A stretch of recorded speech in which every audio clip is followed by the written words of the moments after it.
So we've got Jack Armstrong from EY. He was well known at the Bank of England.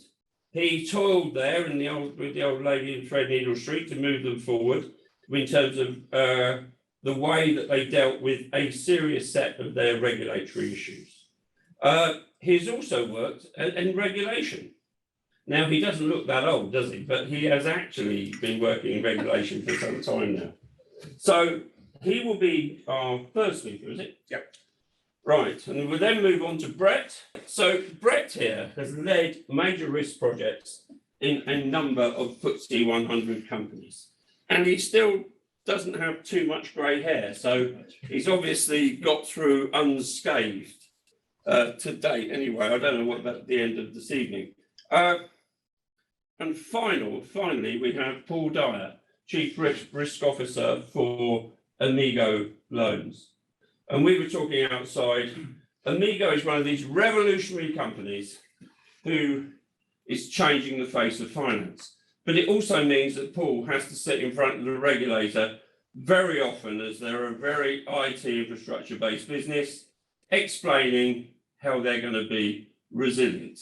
So, Jack, I would like to hand over to you to open the session. Thank you very much. So just a bit of my background. So I work in consulting at the moment for EY, but previously I used to lead the Bank of England's operational resilience strategy team. So hence why I was slightly nervous of admitting that, because basically it was my team that came up with the consultation discussion paper around resilience and did a lot of the thinking behind that, which is now the policy statement. So hopefully I can maybe answer some questions on what on earth were we thinking, and a bit of the interpretive things that have kind of come from it afterwards. But what I wanted to try and give in my 10 minutes is a bit of background and context to the direction that resilience is going, why we do it as regulators. And then also I spent the last few years at EY basically delivering and trying to interpret my own rules, which is far harder than writing them, I must say. But no one felt any sympathy for me. So if you just jump into the first one, please. So what is, so we had a good introduction moment between, what we used to have business continuity. Now everyone's got operational resilience. So why have we got this, and what is this new focus? So if I always go back to a while ago, I used to also do financial market infrastructure supervision. So I used to be the resilience specialist, kind of helping FMID at Bank of England to assess them. And I used to go and I used to do reviews, and I'd go and assess their technology, their business continuity, the risk management, their cyber, their governance, their third-party risk management, and I'd have an individual review for all of these. And I'd say to my boss, here is the scores, and they'd say, are they resilient? I don't know. How do you know? How do you get all of these individual things? How do you add them together? And what do they need to add up to? They were the answers or the questions that we didn't know as a regulator. And the real drive, and it came down to the senior manager regime, as you say, John, is how do we have an SMF in front of us and say, are you resilient as an organisation? And how can they have an informed answer around it? So that was the guiding principle we really wanted to answer. And up here on the screen has also got lots of the market things, and particularly for DORA, we've got third-party risk management, information communication technology, all of the faster pace of change which is driving that. But fundamentally, the reason why all of this changed and happened is no one knew how you answer those questions. So what did we come up with from a UK perspective? We came up with important business services, came up with impact tolerances, and we came up with severe but plausible disruptions to have proportionality. But fundamentally, we changed it from might something go wrong to you have to now accept that something will happen. And believe you me, trying to get a load of risk management professionals at the Bank of England to accept that failure is inevitable was not an easy journey. But fundamentally, that's why we've now evolved from what if into when. We've got this list of, this is the Bank of England's definition that I always use, but it's not just preventing something going wrong, it's learning, adapting, recovering from when it does happen to make sure that actually, even when something does happen, the organisation can continue, but understanding what it is you're trying to protect and why you're trying to protect it. So we just go to the next one, please. So I think it's also then putting it in context. So the UK, in my role previously, we were not alone. I was part of a global network of different regulators and other standard setting organisations, predominantly BCBS, and we were all trying to come up with a solution to the same problem at the same time. Now, the UK kind of did something first with the discussion paper, but not really. The thinking was all there synonymously with all other organisations. We were just the first one stupid enough to put it in writing so that everyone hated us and disagreed with it. But as you all know, the only way you ever build a consensus is by having something that you can agree or disagree with and then trying to then challenge it. And so that's why the UK regulator took this approach of discussion to say, what do you think, industry? Tell us. And actually, I think we were reasonably reflective and responsive to actually those first bits of information. And one of the things I like about resilience is actually, it's the old Sam Wood speech. It's, for financial resilience, you hate us because, as a regulator, because we tell you, you can't use this money for what you want to do with it. You have to put it in a bank for a rainy day. Operational resilience, you don't want a problem. The regulator doesn't want a problem. So we're fighting the same fight, but maybe we're differing on how extreme you need to be. But fundamentally, we're all going in the same direction.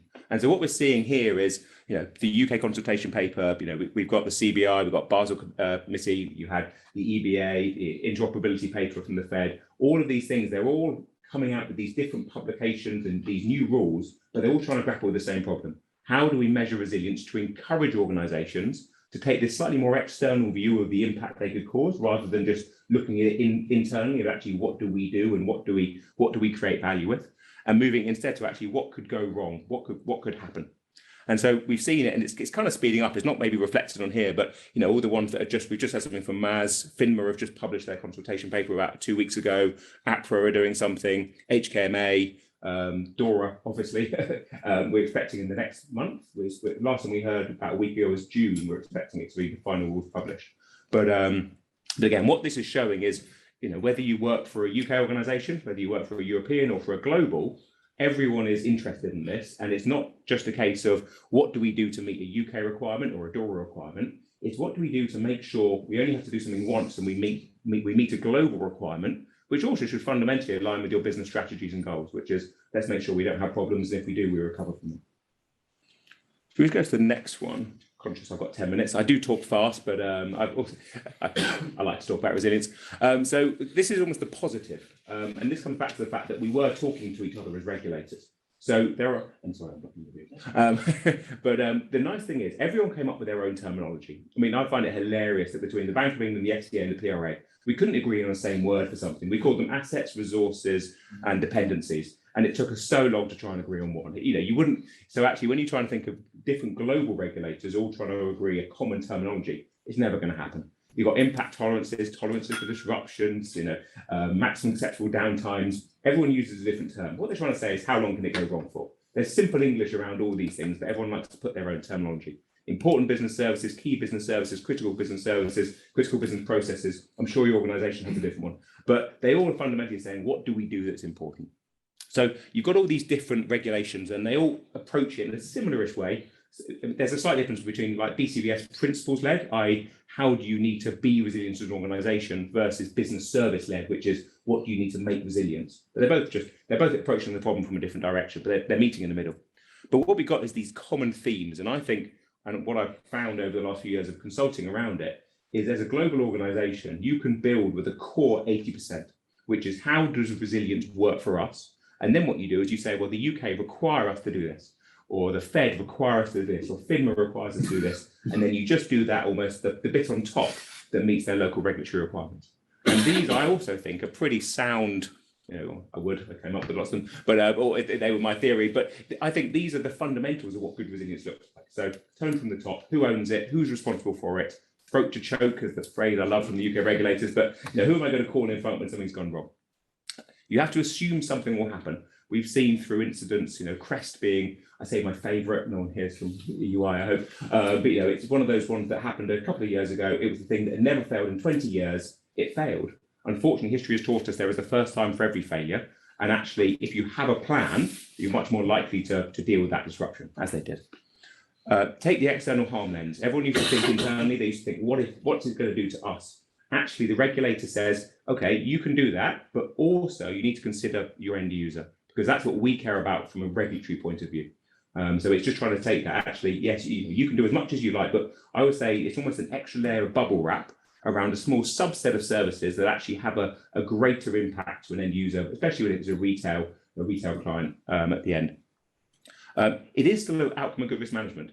Resilience isn't throw away everything you've done for the last 20 or 50 years on risk management and this is new. It's built on the same principles. Risk management prevents it going wrong. Resilience says, brilliant, do that, but also assume your risk management fails. So I see it as additive. It's just trying to extend the bounds of where your risk management fails. And sometimes a more proportionate approach is to say, let's not invest more in our risk management. Let's invest a bit into actually assuming that failure occurs. Focus on testing, again, particularly for DORA, it's around testing not only by yourself, but as an ecosystem. So you see there's a big push from the Bank of England. They're even starting to encourage some of it, which is how do you test as an integrated with your third parties? Because when you fail, you never fail individually anymore. Your failure will affect others and you'll be affected by others' failure. That's one of the key points in DORA as well. It really is that kind of integrated third-party testing. So how you do that is definitely slightly still being developed, but fundamentally, you're not going to get away from it. And it makes a lot of people uncomfortable because no one wants to bear their secrets to a third party or with a customer, but I think it's being firmly encouraged at the moment.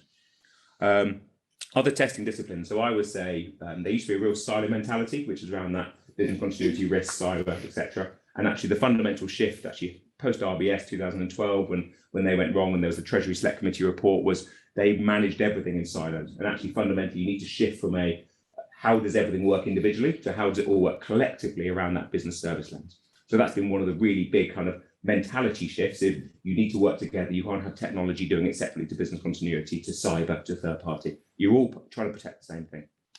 Last but not least, how do you manage, report and own it? That's the bit everyone is struggling with. I've never seen more spreadsheets, PowerPoints and Word documents that do very complicated year-long programs, and everyone is hating them. So we're currently seeing a lot of technology vendors trying to improve it, and they'll get there soon, which will hopefully make everyone's lives a lot easier. But it's that visibility and the demonstrable oversight and decision-making to say, we know this information and now what are we doing about it? And so those are fundamentally some of the key things that actually all of these different regulations with their slightly different purposes, they're all pushing you towards achieving. They'll have a small nuance in how they want you to achieve it, but fundamentally it's the same thing. So I think I've got 1 minute left.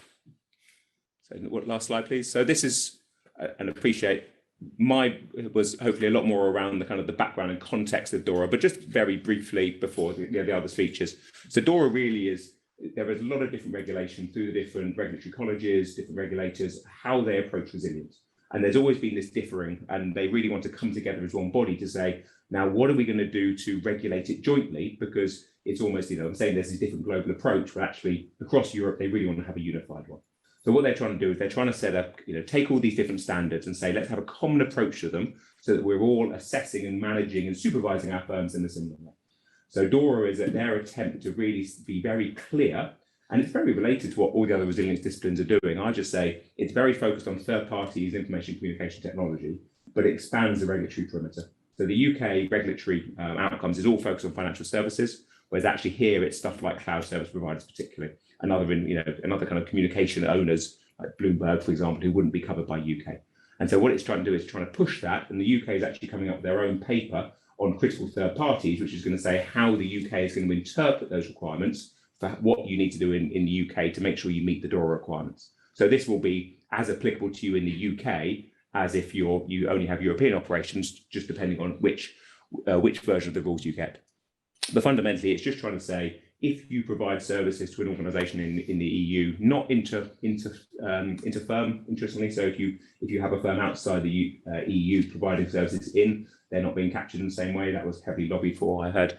But fundamentally, it's trying to say what oversight and understanding of their resilience are you getting, and what testing are you doing with them, and how are you reporting on it. And it's setting some very clear guidelines around that, so you can now be supervised against it and held to account. So now the blood is coursing through your veins. I'm going to bring Brett on to make it course further. Don't know about that. Julie, do you mind going to slide 4, please? I was going to do an introduction myself, but I think we've done that. So I just briefly, I work at PROTIVITI, which is a technology consultant. I've been trying to translate Jack's rules for the past 2.5 years. I only met him last week. Now I know that who he is, I'll be pestering him a lot more. If we come on to the next one. Yeah. So what we've done is we've translated operational resilience into this framework, and this is the way we approach it.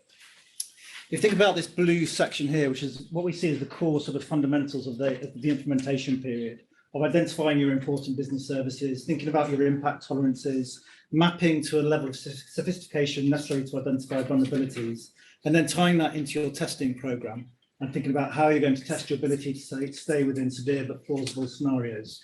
And then tying in your overarching communication strategy, thinking about how you're going to communicate with your customer to make sure you're minimizing the chances of them experiencing harm, but also thinking about your communication with the regulators, and then also managing internal communications as well. What we see then is we see the wraparound. So if you think of the old BCMS sort of structure, we see this segment at the top where you've got your government, you've defined your strategies and your policies. You're conducting internal training. So not only just board training to raise that awareness, make sure you're embedding the culture into an organization and thinking about that whole concept of resilience by design from the top down. And then thinking about your operating model and how it integrates into the 3 lines of defense. So how a third line coming along and assessing operational resilience and the level of resilience that you have? How are you getting that second line guidance for your first line teams delivering this? And then thinking about your incident and crisis management response and how are you integrating, if you experience an outage or an event that impacts an important business service, how do you respond to that incident? Are there any differences you have to think about? And taking boards through that process of thinking of how they think about the loss of an important business service versus the loss of normal services and normal operations. And then we see these sort of core foundational elements that sit underneath, which will be things that most people are familiar with. Thinking about your business continuity, thinking about the type, how does your business impact analysis need updating to consider important business services, consider your mapping, considering the risks that are tied into that. And again, your business continuity planning, thinking about the recovery, making sure that you're able to remain within your impact tolerance and not just your maximum tolerable period of disruption and RTOs and RPOs. Thinking about cyber resilience, so very much about horizon scanning, thinking about the threat picture. What sort of threats is your organization going to face in terms of the loss of an important business service? And then this key one, which is third-party resilience. So thinking about the risk of your third parties, thinking about the second and third order effect of their loss and the blast radius. If your third party is lost, what's the impact on your recovery and your restoration plans? So if you're automatically failing over to an alternative cloud provider, for example, if everyone else is trying to do that at the same time because they're experiencing the same sort of event, what impact does that have on your ability to recover from an incident? And then tying in all this sort of technology, DR functions, DR testing, traditionally very stovepiped, thinking about how do you integrate that into sort of all your other areas of recovery, and particularly when you're thinking about your testing regime. And then there's sort of the checks and balances, if you like, at the bottom, thinking about your assurance, thinking about how do you tie into that resilience testing strategy. So I think Jack touched on that, maturing your sophistication of testing away from sort of just drill and tabletop exercises, but think about how do you move to sort of that chaos testing or a live event. Or one thing we're discussing today is thinking about a digital twin and thinking about recreating your environment and imposing sort of scenarios on there to see how your networks respond and thinking about how your business services respond accordingly. And then it's getting that reporting. So making sure as a board function, you're getting the right level of management information. You're thinking about whether that needs to be controls based, thinking about how you can answer that ultimate question to the board is how resilient are we? Can we go on to the next slide, please? So thinking about what makes an organization resilient. So as mentioned already, it's embedding that operational resilience culture at the top, making sure that's cascaded down into the organization. So you're thinking about things like your change process, thinking about your service delivery. How does that impact your ultimate culture of being resilient? Thinking about the different types of service. Having an exceptional risk radar, so that forward-looking, thinking about your threat landscape. How do you get that common operating picture of thinking about the organization, what sort of threats you face, and how do you respond and mitigate against them? Having a robust ecosystem, so tying in your technology and architecture to make sure you are resilient. You do have the ability to fail over between cloud providers or between your disaster recovery centers, and not just in a stovepipe fashion, thinking of an individual service or application, but more holistically as a complete business. Having dynamic and flexible resources, so being able to sort of have that diversity within team structures, having a swivel chair desk policy where people can do each other's roles, almost having like a 2IC type function. So if someone doesn't come into work, aren't able to carry out a core function, then have you got that sort of built into your organizational design? Agile and rapid response, so being able to respond rapidly to events, understanding what the processes are, understanding what your important business services are, but more importantly, working that timeline back from your breaching your tolerance threshold and thinking, how long do I have to affect my recovery plan? How long do I have to implement a decision to make that? And then thinking about your RTOs, your risk appetites, and your RPOs and things tied into that timeline. Having effective communications. And that's also just as important for internal as external. So I already mentioned about engaging with the regulators. Which regulator do you engage with? If you're a dual regulated entity, do they take priority? What sort of messaging do you think? Do you need to have initial sort of potted messages, as something we were discussing the other day? Or do you just sort of react to an event happening? And then sort of keys, the things, the expectations from the regulators, thinking about those lessons that you're learning. How are you feeding those back into that cycle of continual improvement? How are you making sure that you continue to evolve as an organization to think that you're resilient? And then had that robust assurance program. So we all mentioned about the testing and how do you move that dial of maturity of testing. Can we move slide, please? So as a board, I think it boils down to sort of 4 key fundamental things. It's creating that culture of resilience and making sure that the board members really understand what's important to them, what is important about the important business services, and how do you embed that culture? How do you ensure you've got the right level of information to pass that down to drive the right behaviours, and being accountable at the top and making sure that you're responsible for it. Making sure you've got that direct evaluation and monitoring of the frameworks. Make sure you can make informed decisions around the investment decisions that you're making. Making sure you're getting the right return of investment balanced with causing that customer harm. And thinking about that. And then also ensuring that you've got appropriate resources to meet your impact tolerance, and not just your people, but also thinking about your technology and all the different pillars that undersit there. Thinking about your third parties and your gone blank. People, process, technology, data, third parties, etc. Thank you. And then how do you constantly improve and evolve your self-assessment? So making sure that you're constantly thinking about what are the limitations for my program? How am I going to progress that maturity as we move forward through the program? Next slide, please. So I haven't touched DORA a great deal, but one thing I was looking at is thinking what the correlation between DORA and operational resilience more broadly.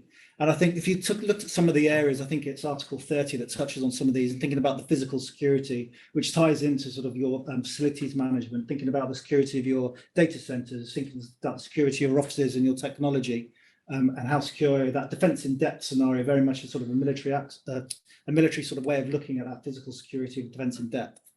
How are you managing your risks and tying that into your policies and your business processes? The governance structure to make sure you've got that accountability cascading down through the organisation, and then monitoring reporting. Something people are struggling with a little bit at the moment, thinking how do you bring that together so you've got the right level of information as board members so you can make those right decisions. And on the monitoring reporting, there's a lot of people a little bit wary of creating cottage industry around reporting. And we're seeing a whole sort of lot of topics, discussions about do you go for some more controls-based reporting, get that sort of level of information, but ultimately, again, how do you answer that? Is my important business service resilient, and how close might I be to breaching that proximity level? And then take data portability. So thinking about your data, thinking about the recoverability of it, but thinking about where that's stored as well. If it's stored in a cloud provider, on-prem, off-prem, and thinking about how you can move that around and make sure you can recover it effectively with the minimum level of loss required. And then the testing, so thinking about the testing of the IT systems, thinking about the infrastructure and the controls and get that integrated testing approach. And then I've already mentioned the sort of 3 lines of defence auditing. So you can see there's a lot of correlation between what you do. And if you look at the different regulations and policies, the language is very similar between the DORA and all of the other regulations as well. Next slide, please.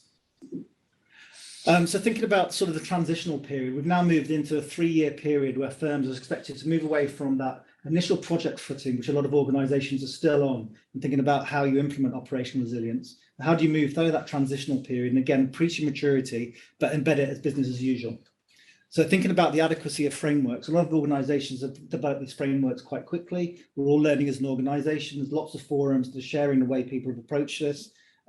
Some of them driven by UK finance, things like the ORCG, CMORG and things like that. But is your framework appropriate? Do you need to go back and have a look at it? Do you need to mature the way you're looking at your important business services, your tolerance levels and the level of mapping?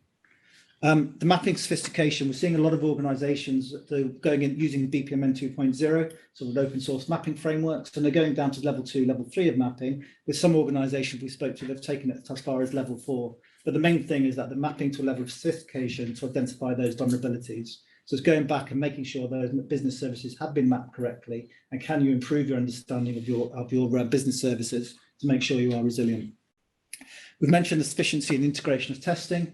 So thinking about how are you going to move from doing just your desktop and tabletop exercises, and how are you going to move to more evidence-based testing initially, perhaps moving across to live events, perhaps creating digital twin environments, or using tooling. So one of the applications we use, or we're looking at, sorry, rather, is Salonis. You can use that to map out your business service, and you can apply different types of testing to look at the failure of and dependencies of various stages within that customer journey.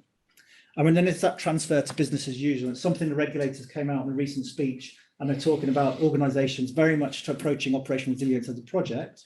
And we're seeing that very much in the way organisations have set up their programmes, but making sure that you're transferring it into business usual, and that you've got the right governance and structure, you're tying into your risk frameworks, you've thought about your change process, you thought about your service delivery, and ultimately being able to achieve that resilience by design culture. Next slide, please.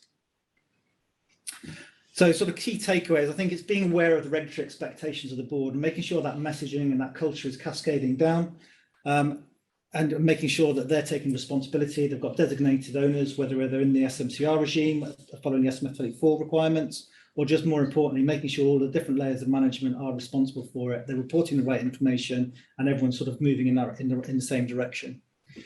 A lot of firms have got to mature their methodologies around mapping specifically, but also making sure they're thinking about their frameworks, thinking about their target operating models, and how do they improve those and that structure going forward. Making sure the board are challenging the sufficiency of testing. So when people are saying, yes, we are resilient, well, actually, have you done the test that's in a very stovepipe fashion, like DR business continuity, or are you doing true integration of testing and thinking about your third parties? Are you getting them involved with the testing that you're doing?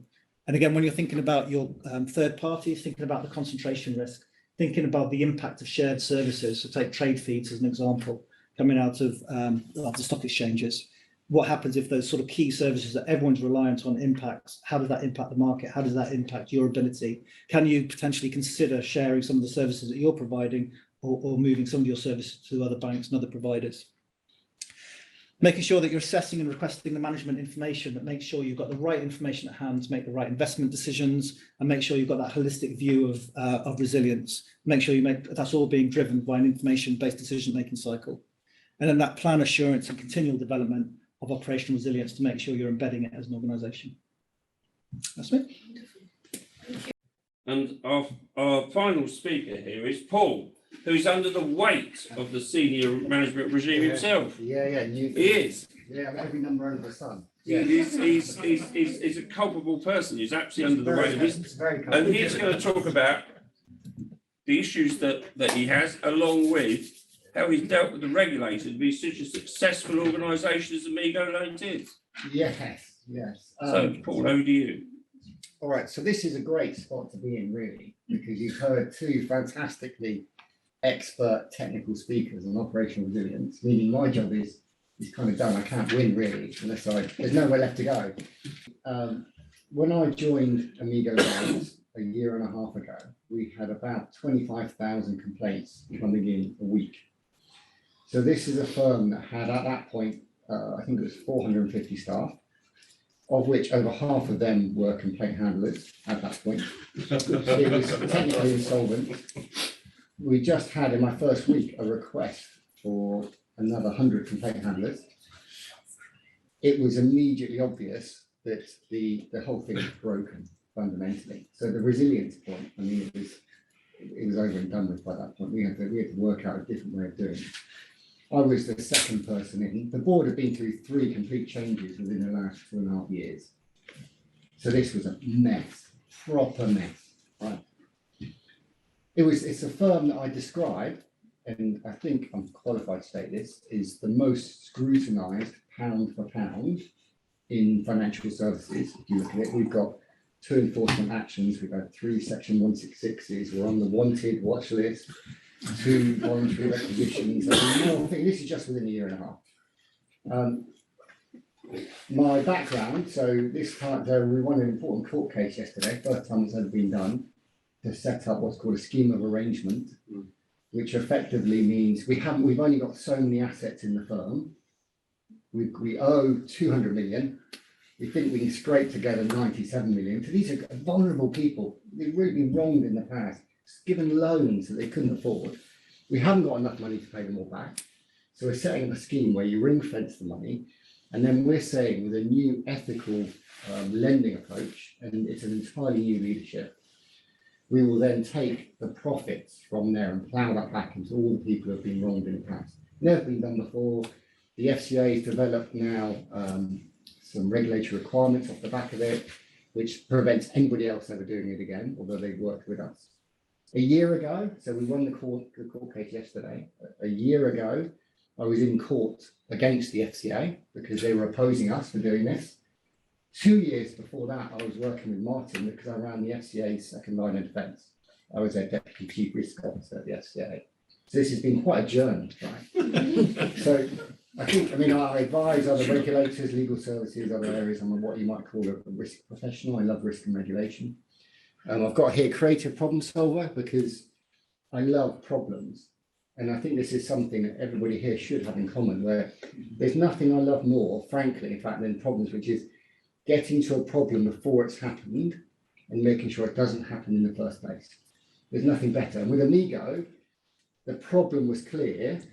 The real challenge, though, is making sure it never, ever happens again.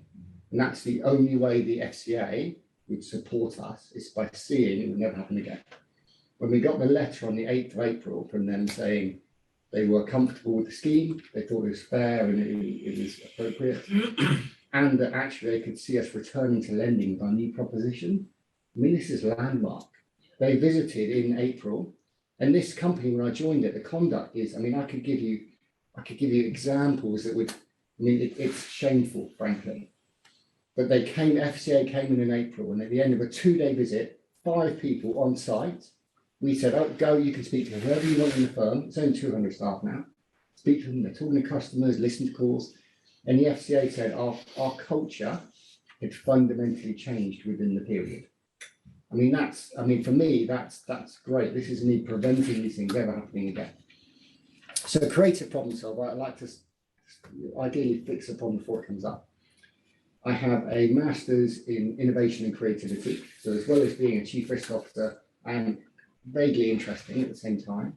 My kind of area of research when I did my master's, which I got a distinction for, was in risk, compliance and innovation, and how I think they're all linked together fundamentally. Because every single risk is just an opportunity to innovate and deliver a different sort of value. But people think that innovation is something that's, you know, for workshops and for marketing and for people driven. The fact is that in what we do, every single day we're creatively solving problems and we're delivering an enhanced value. Okay, which takes me nicely, I think, to my first slide. Hopefully, there's only 6 total. So this is the hero's journey. So for those of you who haven't seen it, this is something where every good story, basically every Western, Top Gun, Star Wars, Karate Kid is the example I use at work. We've got loads of young people, and I remember the Karate Kid when it came out, and yet most of them remember it now. They don't really know the original. But all of this, what we are really is heroes. So everything we do day to day is based on this. Okay, so you start somewhere. There's a problem one way or another, something you need to overcome to deliver a better outcome. Down here, you can't quite see it, but it says the ordeal in the abyss, okay, which is where you have to face your demons fundamentally. Every single problem, you have to accept there's a problem in order to move past it. You have to take that uncomfortable piece. And this is relevant to operational resilience because there's something in there where if you don't realize that there's a potential problem that things can get better, then you're just going to tick a box fundamentally. And then you work through that horrible self-reflection point and you come up ascending to a better place. So every single fix you put in, things you do, should hopefully, the good ones are the ones that actually take you somewhere better because you've learned something as a result. The reason I'm giving you this is, as a firm, I've been through this with every single member of staff because we have to face the abyss. We have to, I've sat in front of people who played phone calls and what's gone in the past, so we all can just, the uncomfortable thing where you face it and you think, okay, we have to do better, we understand the problem now. Same with the board. So the hero's journey, I think, is very relevant to what we do fundamentally. And these slides, by the way, each one's got kind of a theme to it, because I know technically we've already covered the kind of basis, the operational resilience. This is more how I sell it. So the next slide. As a firm, by the way, we know that in our sector, the only way we survive is by being better than literally every other firm, because that's our ticket to the game. It's the only way that we are going to remain as a firm because under such scrutiny. So there's something here about the kind of what I want to get here is this thing of evolution and change or die. You have to learn and evolve one way or another.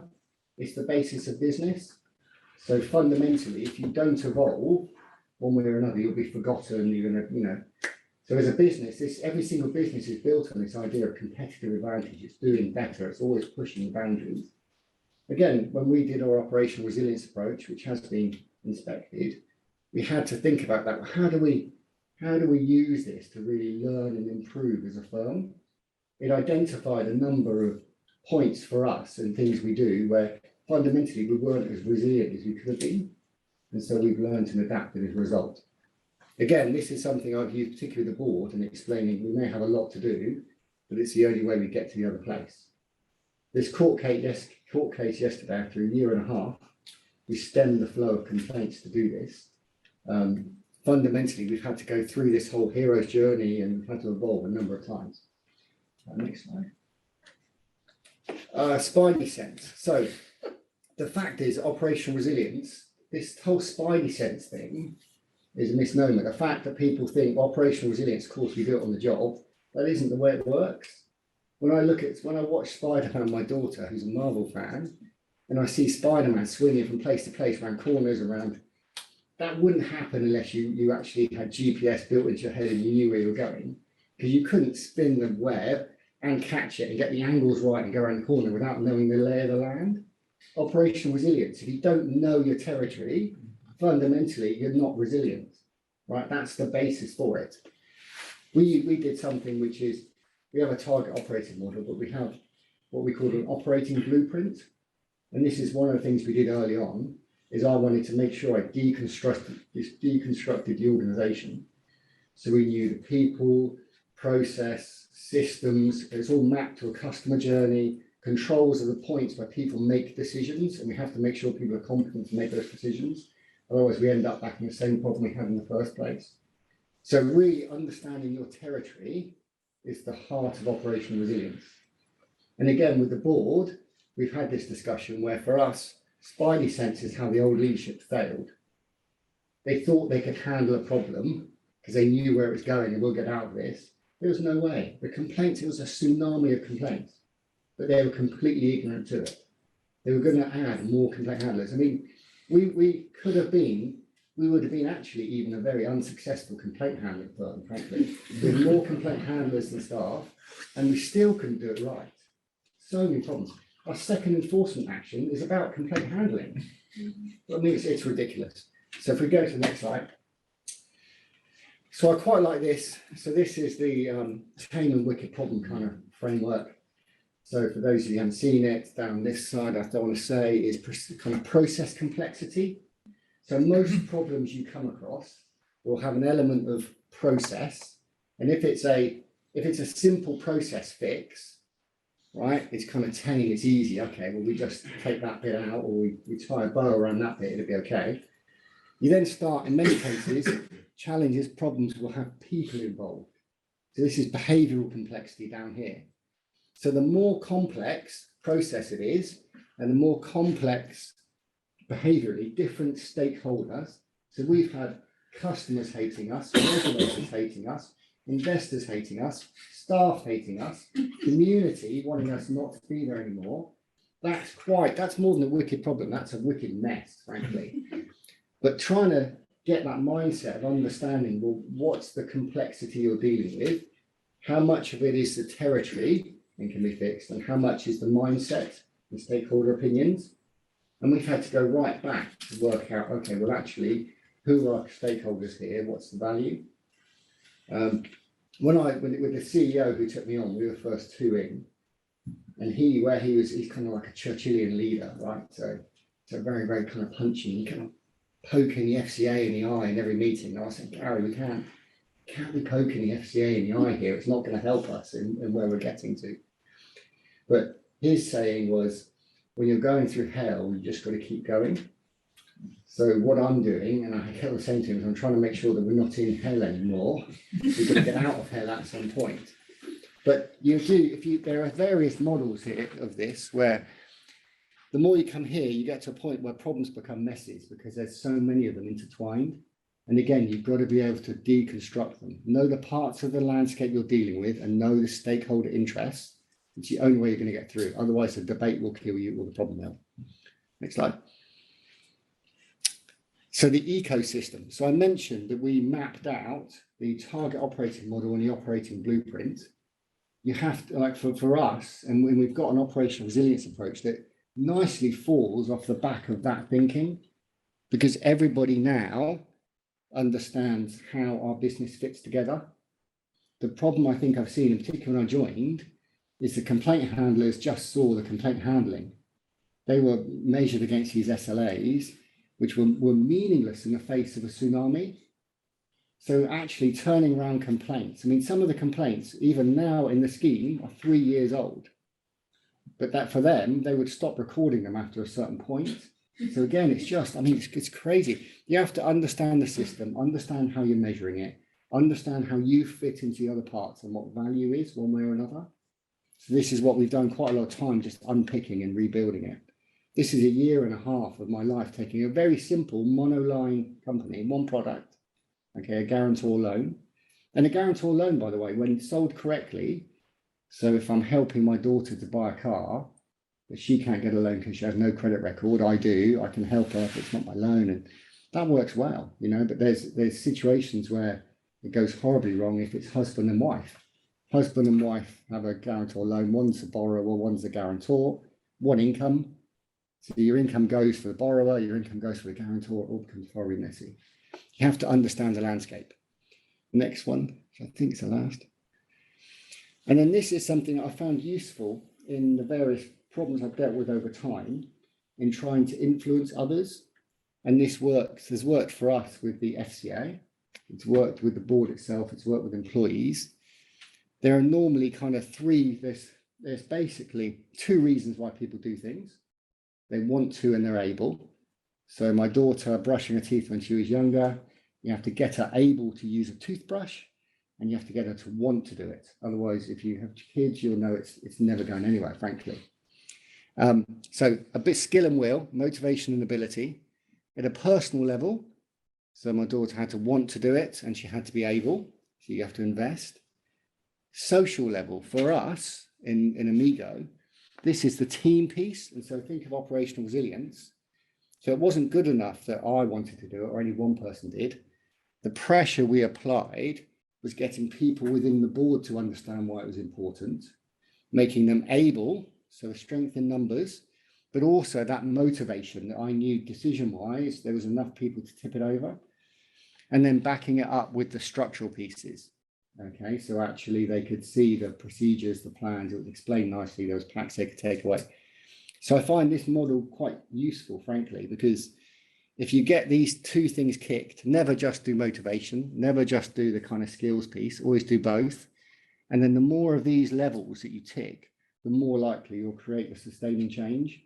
And I think with what we've done with operational resilience, we have a framework now. We've tried to set it up so hopefully it can run. The second line sort of invested most in it. And then now we're passing it over to the first line and it should just run and run now, hopefully. So that was it. Thank you very much.